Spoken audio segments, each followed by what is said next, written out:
Welcome to bedtime slumber. Take a deep, slow breath and allow your body to relax as the soft whispers of twilight ease you into calmness. Now, let the gentle allure of Tuscany beckon you. Imagine ancient vines swaying in a cool evening breeze, each rustle a soothing lullaby. This is the beginning of Whispers of Old Vines, a Tuscan journey, where every murmured secret of the land invites you to drift off into a night of enchanting dreams. The origins of Tuscan winemaking trace back to the Etruscan civilization in the 8th century BC, with two potential narratives about the introduction of grapevines. Either they brought vines from Asia or discovered and domesticated wild grapelands in the region. The first planting, Etruscan hands and ancient soil. Have you ever wondered who first recognized the magic in Tuscany's soil, planting the very first grapevines that would one day become legendary? The gentle hills near what would someday be called Montalcino. An Etruscan farmer examines a handful of rich soil as morning mist rises around him. Though vines grew wild across the land, no one had yet discovered how to nurture them into something greater, something that would last beyond a single lifetime. The farmer, guided by knowledge brought from distant eastern lands, selects a sheltered south-facing slope where afternoon sun warms the earth even in cooler months. With careful hands, he places cuttings into the soil, speaking quiet words of hope for their future while his children watch and learn the technique. The family marks the seasons by the changes in their vines' tender green shoots in spring, leafy fullness in summer, the sweet heaviness of purple fruit in autumn. Years pass slowly as the vines strengthen, their roots reaching deeper into the limestone-rich soil, drawing up minerals that will one day give Tuscan wines their distinctive character. The farmer grows old watching his vineyard mature, teaching his children to listen to what the vines need: more water in dry times, careful pruning when branches grow too wild. This single patch of earth, this first vineyard, becomes more than sustenance. It becomes the beginning of a tradition that will outlive its planters by thousands of years. As you imagine these, the Etruscans first settled in the present-day region of Tuscany in the 8th century BC, bringing grapevines and making vine cultivation a central part of their agriculture. The Etruscans were so influential in grape cultivation that the Romans kept the Etruscan name for the region, Tuscany, rather than renaming it, indicating the significance of their agricultural practices. Etruscan merchants were known to sell grapevines to markets beyond the sea, suggesting a sophisticated understanding of agricultural trade and viticulture. Roman expansion.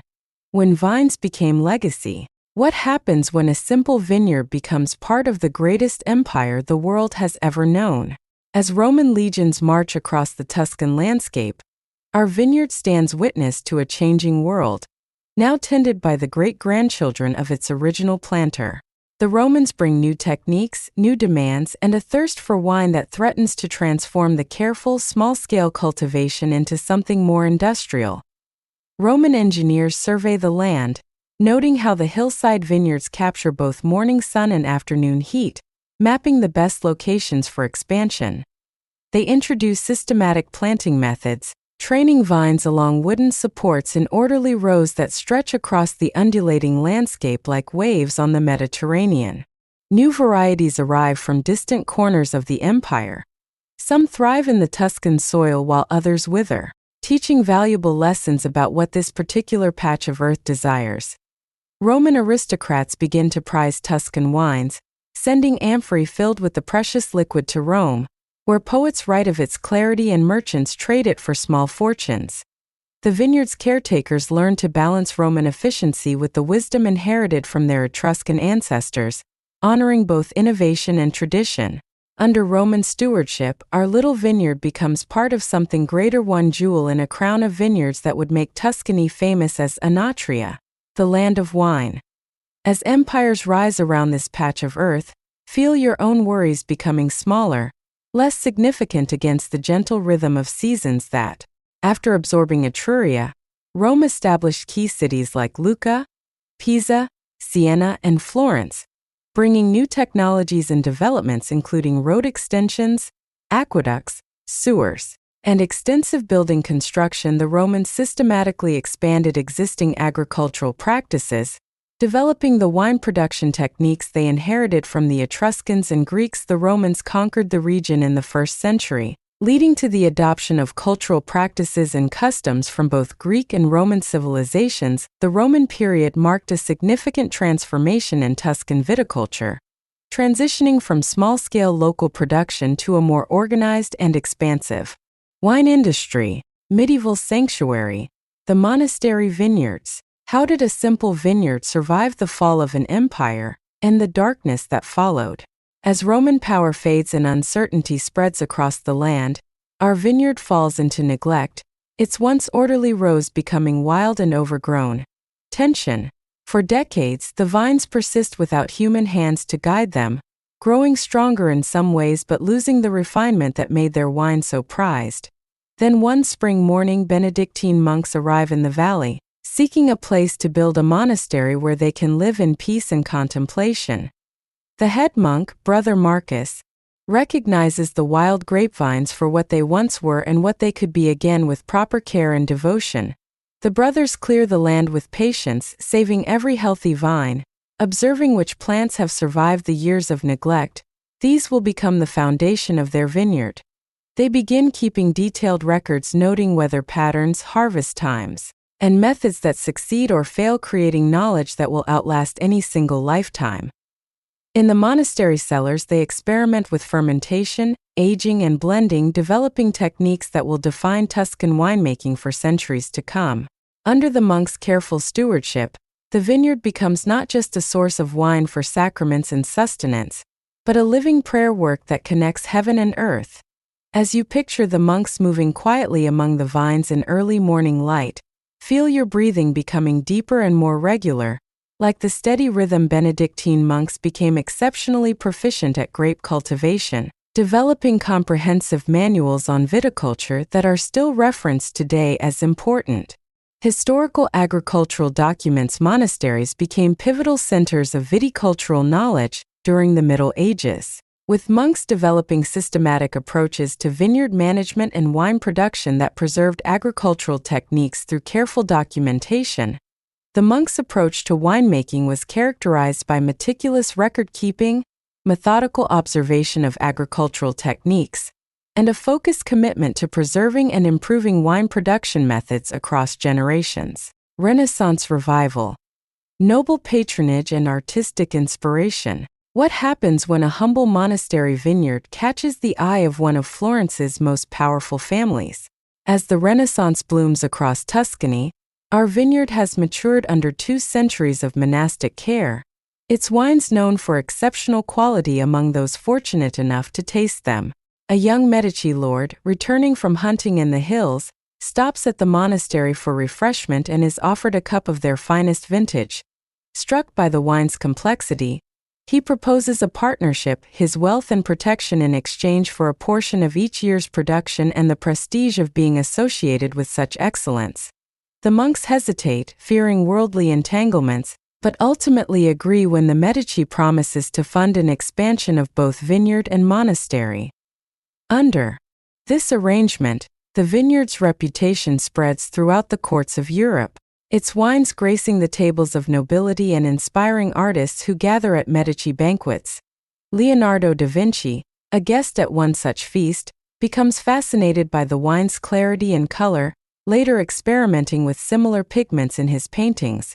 The monks continue their careful stewardship, but now with resources to implement new ideas: terrace slopes to capture more sun, stone walls to retain heat, expanded cellars for aging.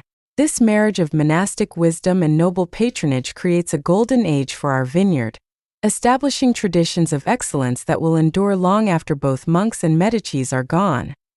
As Renaissance splendor unfolds around our ancient vines, the Medici family played a pivotal role in elevating Tuscan wine during the Renaissance, transforming it from a local product to a prestigious cultural commodity. The Renaissance period saw significant developments in wine production, with noble families like the Medici providing patronage and resources to expand and improve winemaking techniques. In 1710, the first bottle of local Tuscan wine was shipped across regional borders, marking a significant milestone in wine trade and recognition. By 1716, the Grand Duke of Tuscany established official boundaries for Chianti wine production, providing legal protection and highlighting the wine's growing importance. The Renaissance period saw Chianti wine become a best-selling product, winning praise from across Italy and establishing Tuscany's reputation for wine excellence. The artistic and cultural flowering of the Renaissance was deeply interconnected with wine production, with noble families like the Medici using wine as a symbol of status and cultural sophistication. Weathering storms, survival through challenging times. How does a vineyard persevere through centuries of war, plague, and changing political tides? As European powers battle for control of the Italian peninsula, our vineyard faces its greatest challenges since the fall of Rome. Armies march through Tuscan valleys, sometimes harvesting grapes by force, sometimes burning vines out of spite or strategy, leaving uncertainty in their wake. Yet beneath the soil, the deepest roots remain untouched by conflict, waiting patiently for peace to return to the land they've known for millennia. During a particularly difficult period, when the monastery stands empty and the Medici influence has waned, local families take it upon themselves to tend the abandoned vines. These farmers have no formal training, but generations of observing the monks have taught them the rhythms of the vineyard: when to prune, how to watch for disease, when to harvest. They work at night sometimes, avoiding the notice of occupying forces, whispering old Tuscan songs among the vines that their grandparents sang in these same fields. When plague sweeps through nearby villages, the vineyard becomes a kind of sanctuary: open air, meaningful work, and the gentle routine of caring for growing things, offering solace amid loss. Resolution. Through these darkest times, the continuity of care for this patch of earth becomes a form of resistance, a quiet insistence that some things endure beyond politics and power. As you contemplate how these vines survive their most difficult seasons, feel any tension in your body beginning to. During the 16th to 18th centuries, Tuscan vineyards faced significant challenges including wars, plagues, and political upheavals, but local farming families played a crucial role in preserving viticultural traditions. Local farming families maintained agricultural traditions through generational knowledge transfer, using community practices and family connections to preserve viticultural techniques during times of social and economic instability. World War II was particularly devastating for Tuscan farmers, leaving many with insurmountable debts and forcing many to leave the countryside, which threatened traditional agricultural practices. Folk traditions of resilience were evident in how Tuscan farmers adapted to changing circumstances, using sustainable farming practices and a deep respect for the land to overcome historical challenges. Family inheritance. The birth of modern traditions. What happens when a vineyard tended by many hands finally finds its forever family? In the early 19th century, as Napoleon's influence wanes and new nations form across Europe, our vineyard stands at another crossroads. The old systems of monastery and noble patronage have ended, leaving uncertainty about who will care for these ancient vines in the coming era. A family named Rossi, whose ancestors were among those who protected the vineyard during troubled times, approaches the new government about purchasing the land they've unofficially tended for generations. With life savings and borrowed money, they become the first private owners of our vineyard, marking boundaries that include not just the original Etruscan planting but surrounding fields as well. The Rossi family brings together accumulated wisdom: Etruscan site selection, Roman organization, monastic record-keeping, and Renaissance quality standards, creating their own synthesis. They build a simple stone house overlooking the vines, where evening meals are taken on a terrace as the setting sun turns grape leaves to gold and family stories are shared across generations.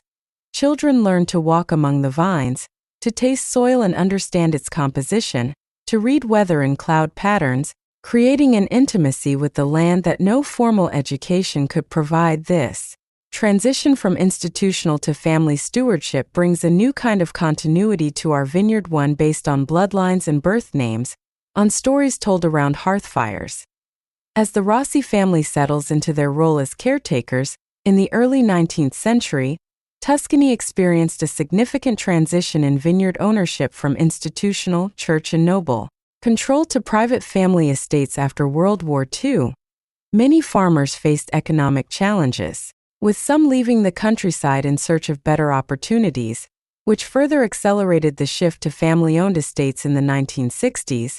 A pivotal moment occurred for Tuscan wine production when Chianti and Vernaccia became the first wines to be given a designation of origin (DOC), which led to a focus on quality over quantity. The transition to family ownership coincided with wine innovation, particularly the emergence of super Tuscan wines that challenged traditional DOC regulations by introducing international grape varieties like Cabernet Sauvignon. Family estates began experimenting with wine production, creating unique blends that deviated from traditional Tuscan winemaking rules, such as Tignanello, a Sangiovese Cabernet Sauvignon blend introduced by Marchese Piero Antinori in 1978. The shift to family ownership emphasized a connection to the land, with an approach that values quality, tradition, and the unique characteristics of their specific terroir. Seasons of change, the vineyard through the year. What does a year look like in the life of a vineyard that has seen thousands of them pass?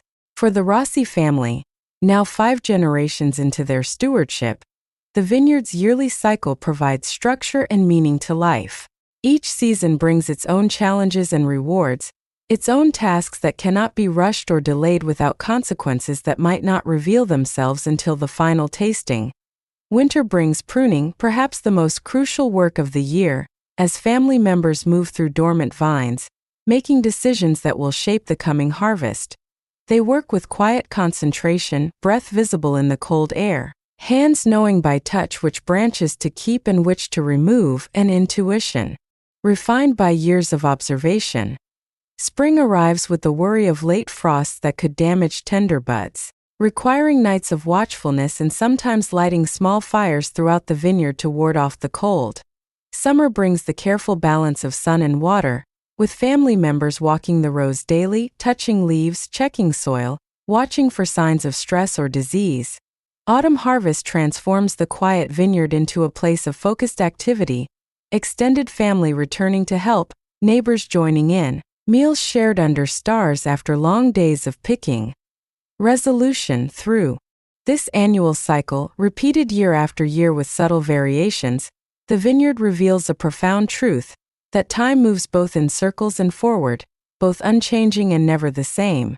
As you imagine, Tuscan agricultural traditions are deeply connected to the seasonal rhythms of the land, with each season bringing specific tasks and challenges for vineyard families. Winter is a critical season for vineyard work, particularly pruning, which requires careful decision-making that will impact the entire year's grape harvest. Spring brings challenges like late frosts that can damage tender grape buds, requiring constant vigilance from vineyard workers. Summer in Tuscan vineyards involves careful management of sun exposure and water, with family members constantly monitoring vine health. Autumn harvest is a communal event, with extended family and neighbors coming together to pick grapes, transforming the typically quiet vineyard into a place of focused activity. Sangiovese is the primary grape in Tuscany, used in famous wines like Chianti, Brunello di Montalcino, and Vino Nobile di Montepulciano. Tuscany produces around 50 wine varieties, with a focus on red wines and a few notable white wines like Vernaccia di San Gimignano, Trebbiano,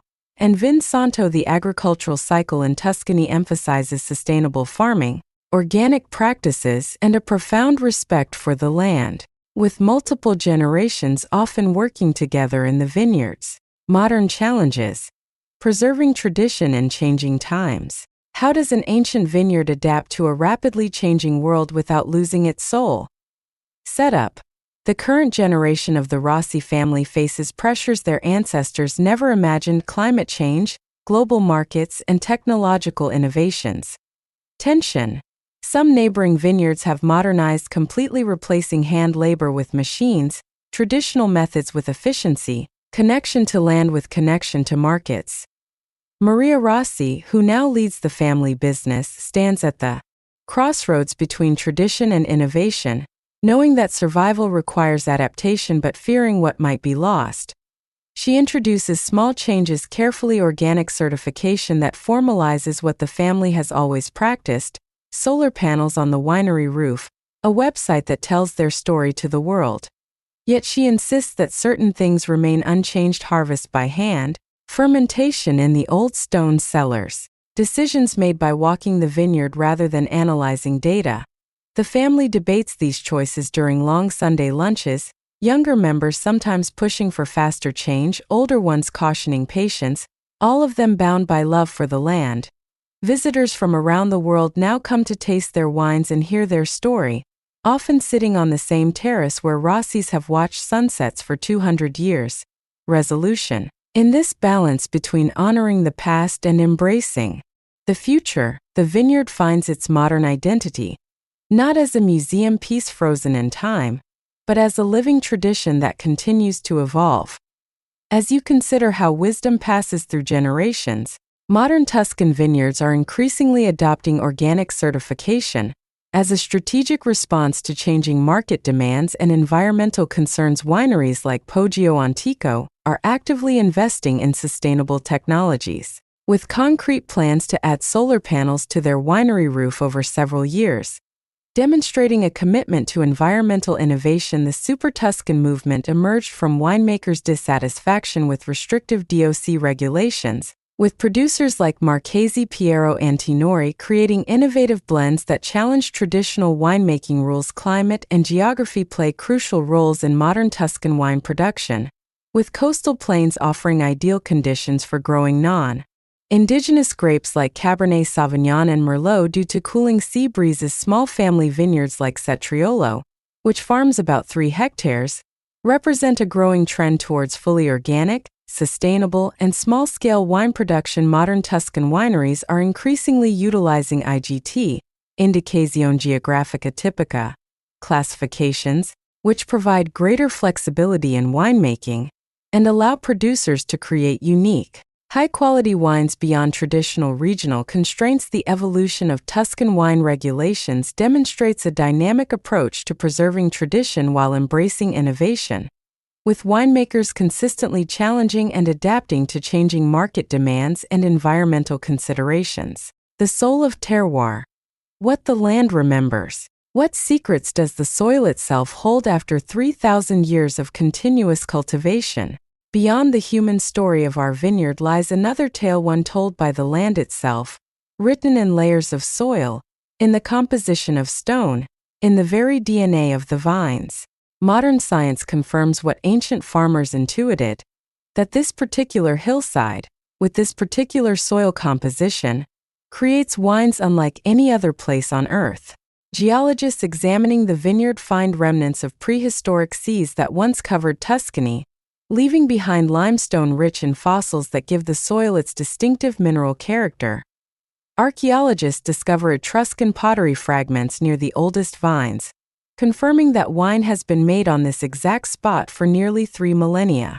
Soil scientists map the complex microbiome that has developed over centuries of organic cultivation, a living network of fungi, bacteria, and other organisms that contribute to the wine's unique profile. The oldest vines, some with root systems extending 60 feet below the surface, draw up water and minerals from depths that younger plants cannot reach. This combination of factors, what the French call terroir, creates a sense of place that can be tasted in each glass, a flavor that cannot be replicated anywhere else. Resolution. This deepest layer of the vineyard story reveals that great wine is not made but born, natural expression of earth and sky, human hands merely guiding what the land itself wishes to create. As you see, research terroir in Tuscany is a complex interaction between geological history, soil composition, climate, and grape varieties that creates distinctive wine characteristics. The geological diversity of Tuscany is crucial to its wine production, encompassing a triangle that includes the Mediterranean Sea, Apennine Mountains, and rolling hills of Chianti and Montalcino, with prehistoric seas leaving behind limestone-rich soils. Once soil composition varies dramatically across Tuscan wine regions, with coastal areas having different terroir characteristics. The flat plains of the Tuscan coast benefit from sea breezes that create ideal conditions for growing Bordeaux grape varieties like Cabernet Sauvignon and Merlot. Elevation plays a significant role in terroir.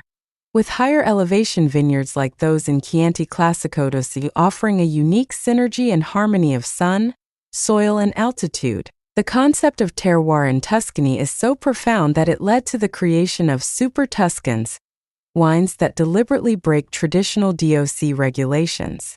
To express the true character of the land, Tuscan winemakers have a deep respect for their land, practicing sustainable farming and organic production to preserve the unique terroir. Wine production in Tuscany dates back over 3,000 years, with the Etruscans first recognizing and cultivating the potential of the region's unique terroir. Sunset reflections. The wisdom of patient growth. What wisdom might we gather from a place where time is measured not in hours or days, but in generations and centuries? Setup.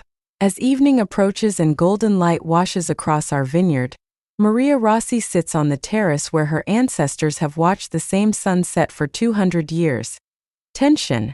In a world that values speed and immediate results, the vineyard stands as a gentle rebuke, a living testament to the power of patience and the rewards of taking the long view.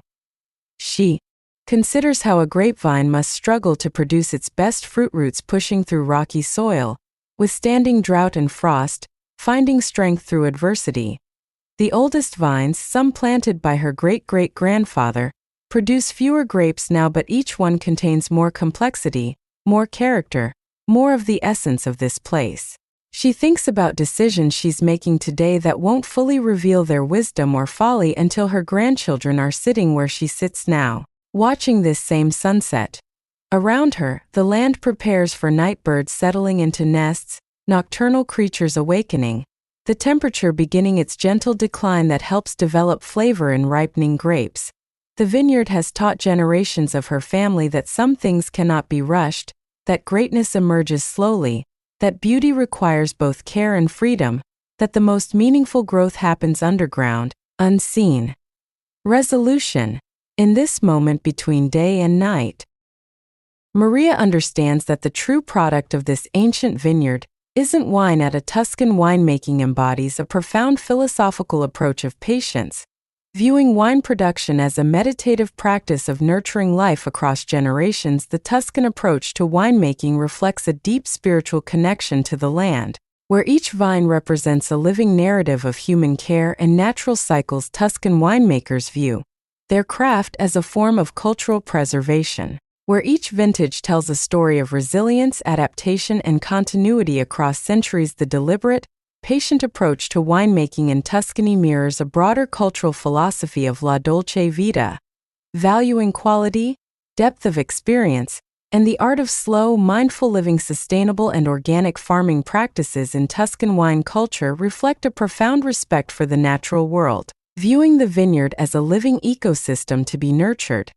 not exploited. The emergence of Super Tuscans demonstrates a philosophical approach of honoring tradition while embracing innovation, showing how respect for heritage can coexist with creative transformation. As night fully embraces the vineyard and stars appear above the ancient vines, we leave this patch of Tuscan earth to its well-earned rest, just as you are finding yours.